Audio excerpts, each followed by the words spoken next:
नमस्कार दोस्तों, स्वागत है आपका हमारे इस चैनल धूप धनुषी आरती में। दोस्तों आज जो है मैं आपको दशांग धूप के बारे में बताऊंगा। जन्माष्टमी के दशांग धूप, इस दशांग धूप माध्यम से जो है आप जो है दोस्तों धूप हवन जो है विशेष कर सकते हैं। अगर जन्माष्टमी के दिन आप जो है संक्षिप्त रूप में धूप हवन करना चाहते हैं, देखिए जन्माष्टमी के दिन हवन आदि के वैसे तो आवश्यकता नहीं होती, क्योंकि ये जन्म पर्व होता है। तो जन्माष्टमी के दिन हवन आदि जो है वो इतना आवश्यक नहीं होता है, पर बहुत सारे लोग जो है अपने कुल परंपरा अनुसार करते हैं। और जो लोग जो है बहुत सारे घरों में ये नियम होता है कि वो रात्रि कालीन में तो पूजन करते हैं, मतलब अष्टमी के रात्रि काल में रात 8 बजे के बाद वो पूजन करते हैं। पर अलग से जो जन्म की जो विधि आदि होते हैं 12 बजे के बाद जो जन्म आदि होते हैं, जैसे मथुरा वृंदावन में आप लोग देखते हैं, तो उस प्रकार की नियम जो है वहाँ पर नहीं है। यानी कि जो जन्म कराने की जो विधि है वो उनके घर में नहीं है, क्योंकि हर घर में जो है बाल गोपाल की सेवा नहीं होती है। कई घर में ठाकुर जी की या फिर राधा गोविंद रूप में भी जो है पूजन होते, लक्ष्मी नारायण रूप में भी पूजन होते हैं, या फिर जो है कई घरों में जैसे श्रीनाथ जी के, गोविंद देव जी के रूप में भी उनके पूजन होते हैं। श्री कृष्ण के पूजन जो है किए जाते हैं। तो वहाँ पर कई समय जो है ऐसे संक्षिप्त धूप हवन जो है वो किए जाते हैं। तो दशांग धूप सामग्री से जो है आप धूप हवन कर सकते हैं। आप धूप जो भोग लगा रहे हैं, यानी कि धूप नैवेद्यम या धूप सेवा भोग जो है वो आप दे रहे हैं, धूप भोग सेवा जो आप भगवान को निवेदन कर रहे हैं, उसमें भी आप ये दशांग धूप जो है यानी दशांग धूप सामग्री जो है उसका आप प्रयोग कर सकते हैं। साथ ही आप आरती कर रहे हैं तो आरती में भी आप दशांग धूप आरती आप कर सकते हैं। यानी कि नॉर्मली धूप से यानी लाल कुकुल से आप कर रहे हैं, अगर जो है 2 धूप से आप आरती करना चाहते हैं, और जैसे बहुत सारे लोग मुझे कहते हैं कि बनारस के तरह दादा अगर 2 धूप से आरती की जाए, तो वहाँ पर तो वैसे अभी 2 धुनुची नहीं जलाए जाते, एक अगरबत्ती वो लोग जला देते हैं, क्योंकि सच में उतने सारे धुनुची जो है 2 बार जलाना, 5-7 जन के लिए 2-2 बार उतने धुनुची जलाना थोड़ा सा इम्पॉसिबल ही होता है, और थोड़ा मुश्किल भी होता है उसका अरेंजमेंट करना जो है।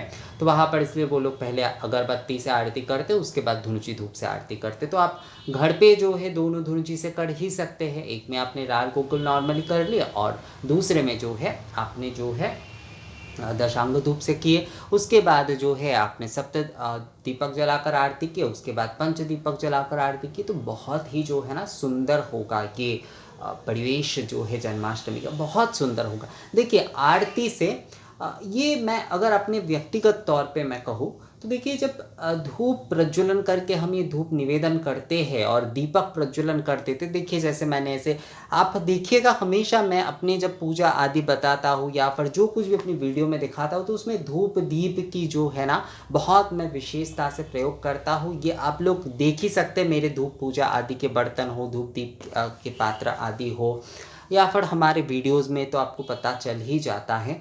हर किसी के ना पूजा के अपने अपने एक विशेष पद्धति होते हैं। यानी कि उपचार आदि निवेदन करते हुए भी कोई जो है विशेषकर फूलों से ही जो है उन्हें बहुत पसंद है, किसी को चंदन आदि से, किसी को जो है ऐसे धूप दीप आदि से बहुत पसंद होता है, किसी को अलग अलग नैवेद्य आदि से पसंद होता है। तो मेरे लिए तो धूप दीप आदि नैवेद्य ही जो है वो विशेष है हमेशा ही। और धूप दीप आरती तो मैं जब भी जो है ऐसे दीपक प्रज्वलन करता हूँ, धूप आदि प्रज्वलन करता हूँ पूर्णता, और उसके बाद जो आरती करता हूँ, जब मैं धूप आराधना ही हो, दीप आराधना ही हो, मैं जब करता हूँ तो सच में एक अलग सा जो है ना एक अलग अनुभव होता है। उस अनुभूति को सच में जो है भाषा में नहीं बता सकता मैं दोस्तों, पर ये सच में एक अलग अनुभूति होता है। आप लोग भी करके देख सकते हैं, आप लोगों को भी ये हो ही सकता है। पर हाँ, करते रहना होगा। ऐसा नहीं कि एक आध बार आपने किए और आपको ऐसा समझ में आ जाएगा या फिर मिल जाएगा, ऐसा संभव नहीं है। करते रहना होगा। तो यहाँ पर दशांग धूप में जो है सुरधूप, गुग्गुल, उशीर, जाति फल, अगरु, जटामांसी, दारू। दारू यानी कि जो है ये जो देवदारू की जो वृक्ष होते हैं उसके छोटे छोटे काष्ठ मिलते हैं, वो दारू। घृत, शर्करा, मधु, चंदन।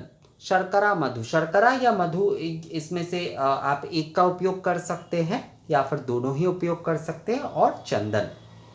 तो सुरधूप, गुग्गुल, उशीर, जातिफल, अगरु, जटामांसी, दारू, घृत, शर्करा शर्करा और मधु और चंदन। तो ये 10 जो हो जाता है, सुरधूप, गुग्गुल, उशीर, जातिफल, अगरु, जटामांसी, दारू, घृत, शर्करा, चंदन। तो ये 10 सामग्री से जो है आपको दशांग धूप माध्यम से ठाकुर जी की जन्माष्टमी के दिन जो है आप धूप हवन कर सकते हैं। आप ठाकुर जी को अगर धूप भोग सेवा आप देना चाहते हैं तो उसमें भी आप इसका प्रयोग कर सकते हैं।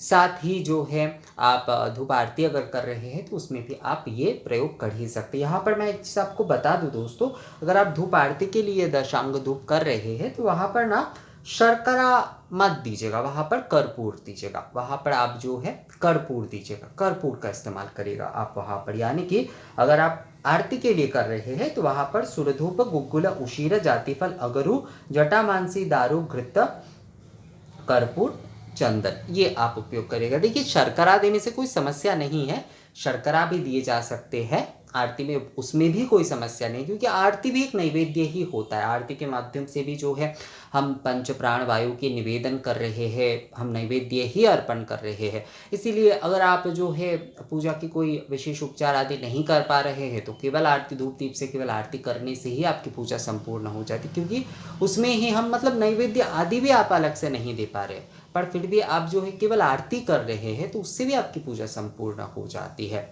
क्यों? क्योंकि जो है हम ये धूप दीप आदि से जो है, खासकर ये जो धूप सामग्री आदि से जब हम धूप निवेदन कर रहे हैं, ऐसे षडंग सप्त दशांग धूप आदि से राल गुग्गुल घृत आदि के साथ, तुलसी काष्ठ के साथ जो है जब भी हम जो है हम धूप निवेदन कर रहे हैं, धूप निवेदन हम कर रहे हैं दोस्तों, तो उसमें जो है नैवेद्य ही निवेदन हो रहा है। एक प्रकार से पंचवायु माध्यम से नैवेद्य ही जो है वो निवेदन हो रहा है। तो आप जो है वहाँ पर शर्करा दे ही सकते हैं, पर मैं आपको कहूँगा कि आप कर्पूर या फिर तुलसी काष्ठ तो बहुत श्रेष्ठ होता है, तुलसी काष्ठ जो है उसका आप प्रयोग कर सकते हैं दोस्तों। तो इस प्रकार से दशांग धूप सामग्री से जो है मैं अलग से आप लोगों को लिख दूंगा, दोनों ही आरती के और दशांग धूप हवन, और मतलब जो दशांग सामग्री मैंने यहाँ पर बताया और आरती के लिए भी आप अगर करते हैं तो उस हिसाब से मैं डिस्क्रिप्शन में लिख दूंगा, आप लोग उसे थोड़ा चेक कर लीजिएगा। मैं एक बार फिर से आप लोगों को बता देता हूँ, सुरधूप, गुग्गुल, उशीर, जातिफल, अगरु, जटामांसी, दारू, घृत, शर्करा, चंदन। आरती के लिए अगर आप करते हैं तो शर्करा की जगह पर तुलसी काष्ठ तो देखिए बहुत अवेलेबल हो ही जाएगा आप लोगों के घर पे, अगर आप लोगों ने जो है रखा है तो उसका आप प्रयोग कर सकते हैं, या फिर कर्पूर से भी जो है आप कर सकते हैं।